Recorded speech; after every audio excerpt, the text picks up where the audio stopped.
It's beginning to be a real exciting moment, specifically for female entrepreneurs. When I was in corporate, and it was in the financial services, which it was predominantly a very male-dominated, and emotional intelligence was not a thing. And it was actually viewed as very weak. The workforce has become more female. That's correct. And roles of leadership have been filled with more females. Emotional intelligence is the new leadership skill that needs to be brought into existence.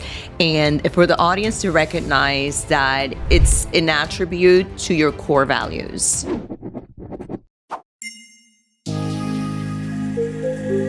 Hi, and welcome to the Trustedpreneur podcast. I'm David Ricci. And I am Madeline Ricci. We are so excited to have this conversation today. Madeline's certifications and things that she's been working on have really sparked a lot of interesting conversations for me. And one of the things that we've been talking about is emotional intelligence. And I'm really excited to delve pretty deep into this and understanding emotional intelligence in the female leadership in the modern workplace, but also as entrepreneurs. In reality, what I've gleaned from our conversations, Madeline, has been that, we have a lot of all different types of leadership, no matter where we are. And it could be in corporate, it could be in your own business, it could be in just running a PTA, right? Or anything like that. So I'm really excited to have this conversation with you and learn a little bit more and help our audience learn a little bit more why this style of leadership is the new way. Yeah, absolutely. And I am so excited to share that too, because I think it is now that it's beginning to be a real exciting moment specifically for female entrepreneurs. As we know, when I was in corporate, and it was in the financial services, which it was predominantly a very male-dominated, and emotional intelligence was not a thing. And it was actually viewed as very weak. And studies have come to find out that female emotional intelligence in a female leadership role, it is a new way of leading your staff, communicating and just being that one person that comes in with compassion and understanding and create that collaboration versus competition environment. That's really interesting. And while you were saying that, I was thinking back to my corporate years as well, and I want to add that. But before we go any further, I need to ask a question. What's with the wine glass, and what is in the wine glass? That's for me to know and for you to find out. Excellent. Well, I have coffee in my coffee cup, and I assure you it's either coffee or water for me. But we'll be checking this out every week and see what actually happens to this glass of wine. You call it wine. I call it for you to find out. There you go. So, when you started, you were talking about the corporate world. And when I started in the corporate world, it was... And we worked for the same company that a lot of our friends know. And it was what I would call a very militaristic style company. It was a command and control. You were told what to do. You either did it or you didn't do it. If you didn't do it, you weren't there. If you did do it, you either did it well or you didn't do it well. And if you didn't do it well, you weren't there, right? And so there wasn't. You used the really great word, and it's called collaboration. And one of the things that I think would help everybody better understand is, what is this emotional intelligence form of leadership, specifically for females, but really for anybody that's a leader? Right. And then why is it such a game changer? Well, it is a game changer. First of all, it is for everyone. Right. But it is predominantly for female leaders, right? Because biologically, we are who we are, right? And so now we're taking that piece and bringing it into corporate and be able to encourage and inspire and empower our employees for a more cohesion kind of approach, right? And so it is just different. And it's never been seen. And now studies have come out and say that it is a much better way to lead. So you said something interesting in there as well, biological, but what about cultural? Absolutely, part of it. So how does culture and biological influences affect this type of leadership, or how does it help someone develop it?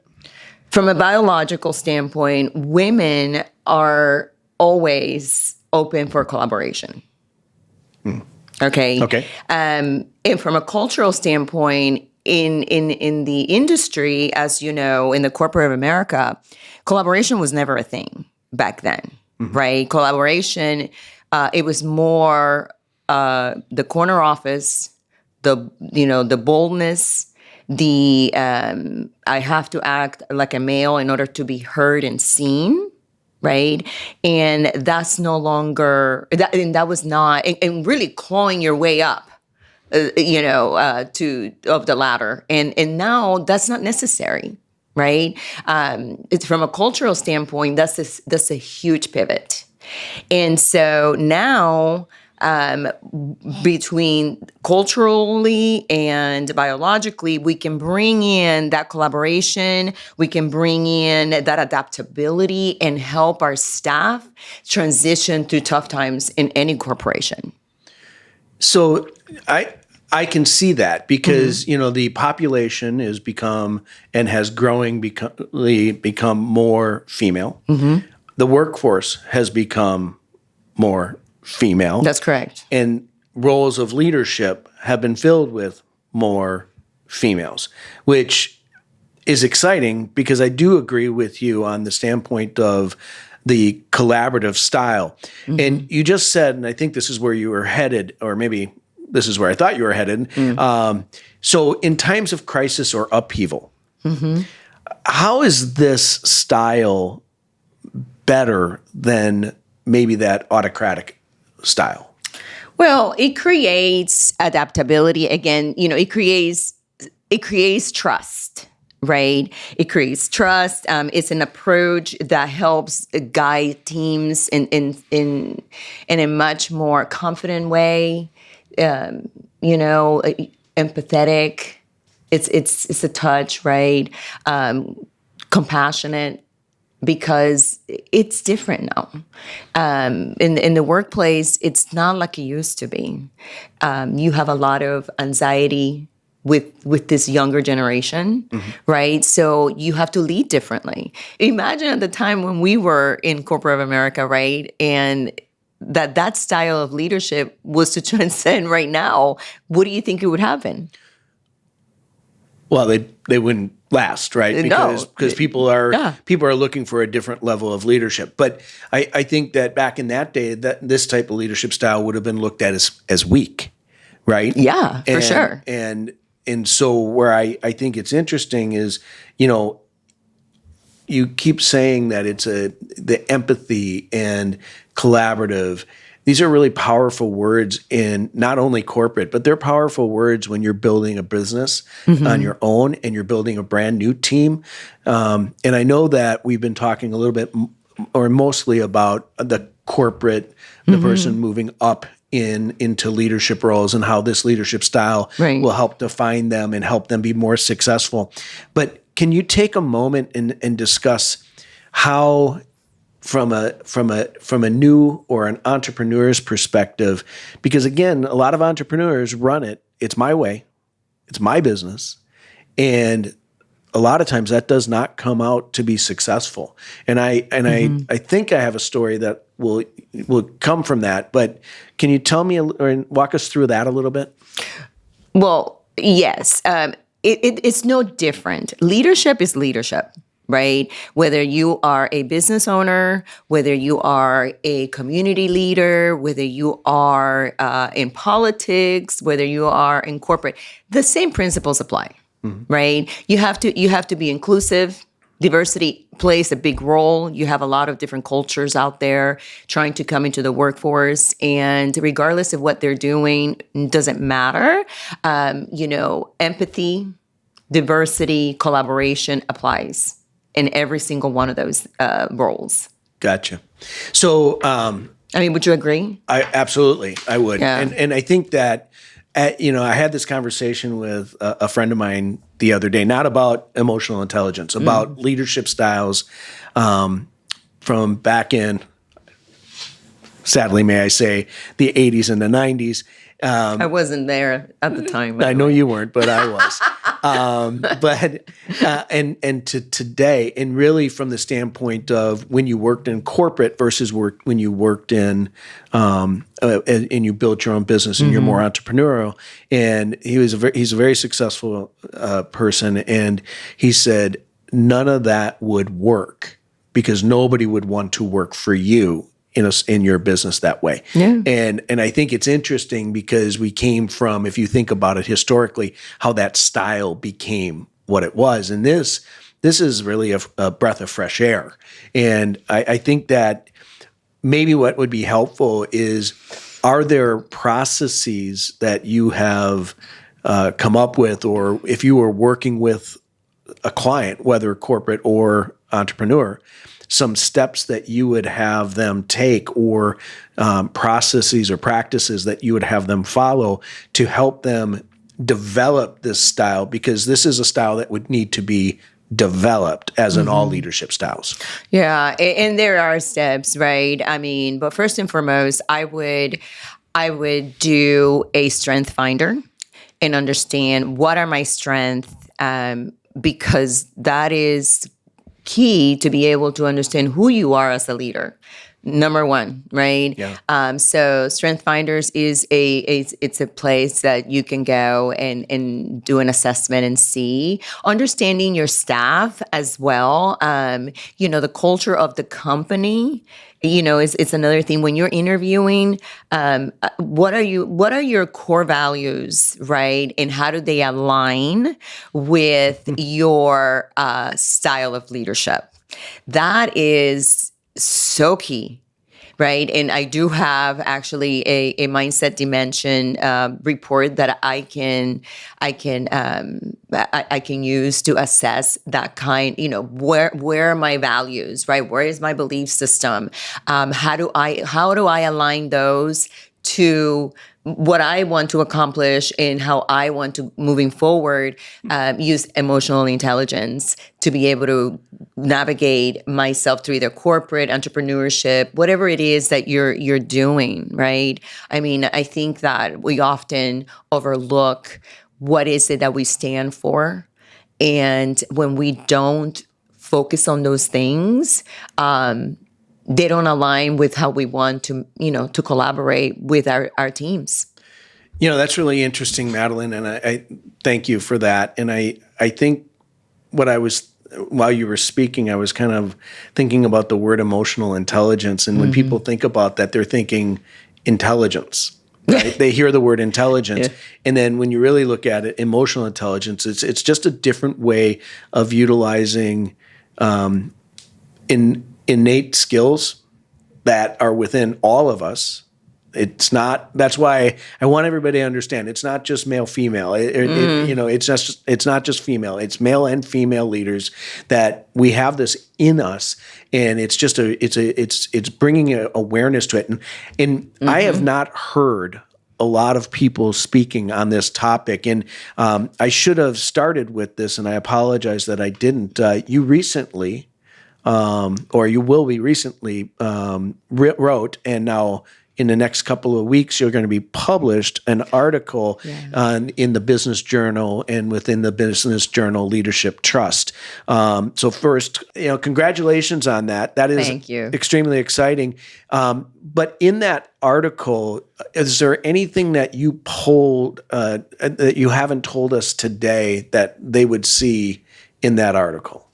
Their article it's going to be released on Eclipse Day, which is April 8th. It'll be on Twitter. It'll be everywhere on social media. So I'm really excited about that. But you know what? No, and I don't want to kind of take the thunder away from that article, but the three things that I want the audience to take away from is that emotional intelligence is the new leadership skill that needs to be brought into existence, and for the audience to recognize that it's an attribute to your core values. Okay. The value of female leadership in the modern day is the way to go. And not because I'm a female, right? But I've been there. I've been in corporate leadership. I know what it's like. I unfortunately took that style when I became an entrepreneur, and, it kind of worked for a little bit, but then I realized that it wasn't sustainable. Mm-hmm. Yeah. Right? To create a culture that it was going to be loyal, right? And a culture of collaboration, including our contractors, right? Because they are part of the team regardless. And so, having a little bit more compassion, but the industry itself doesn't allow that, right? So you have to really take a step back and really try to do those things, And so again, I want the audience to understand that it's a style that is beginning to take steam, and it just brings a lot of good stuff to the table. And, once they adopt it, they'll see the difference in the growth in the culture of their organization. And lastly, that shifting those leadership paradigms, and finally people will feel that they have been heard and seen, which at the end of the day, that is what we all want, right? Absolutely. And I want to, it's interesting because as I was listening again, and you are listening. I am listening. It's an amazing thing. But you're talking about culture as well, right? It's an overtone of culture and a leadership style within a culture, right? Mm-hmm. Because that whole collaborative, or, it's not necessarily that somebody is more or less important than somebody else. It's bringing their strengths together and leveraging them in a way that they feel as they're a part of a team and that their team is being successful. Mm-hmm, mm-hmm. I was well, you were just saying that. I was just thinking this has more to do in the way I'm translating it. And again, I'm sure I'm wrong. This is a leadership style that fits what the culture of a company should be, is mm-hmm. a group of people, individuals working collectively as a team. Yes, there's a leader. Yes, there's followers in that. But to me, that's pretty exciting. And then I think the other thing I wanted to kind of share with the audience is Madeline, without knowing probably, but she's teased another episode or another show that we're going to be doing on the whole value and belief systems, mm-hmm. Which, let me tell you, that one will blow your mind, guys. And it's really exciting, and it's so much fun to listen to you talk about this because, like I said, this is not something that you're hearing people talk about. In fact, I think you told me when you wrote the article, the person at the Business Journal came back to you and said, "This is amazing stuff. We're mm-hmm. not nobody's ever presented this mm-hmm. in this way." It's not that the topic is new. And I think that's the interesting thing, but it's going to gain traction in this way because it's now being defined as a style. Yes. And I think when you define a style in leadership, now people can actually embrace that. Mm-hmm. So thank you so much for wonderful insights. There were the three things that you just listed, so I'm not going to repeat those, but is there anything else you want to tell our audience about this topic? No, not right now. I will share the article. I think it'll be fun for people to read it and really kind of digest what this is all, what we kind of summarized here today in a very short period of time. But give it some thought, right? I mean, I think, the modern days are here. We need to adjust and adapt to what the changes are in order for any company or any kind of leadership to be successful, right? And I think that once we, we focus on those things and start making the shift, they will see results and they will see collaboration to be stronger than ever. There's a lot of times they said that women can collaborate. They always, compete. And that's true in some cases. But from a real true leadership standpoint, leaders that are leaders don't care. They are going to collaborate. Yes, I totally agree. Totally agree. Great finish point. For everybody, we will put in the show notes a link to the article. We will also share it on our website, trustedpreneurs.com. If you would like to connect with Madeline and or me, please go to trustedpreneurs.com and complete the form to connect with us.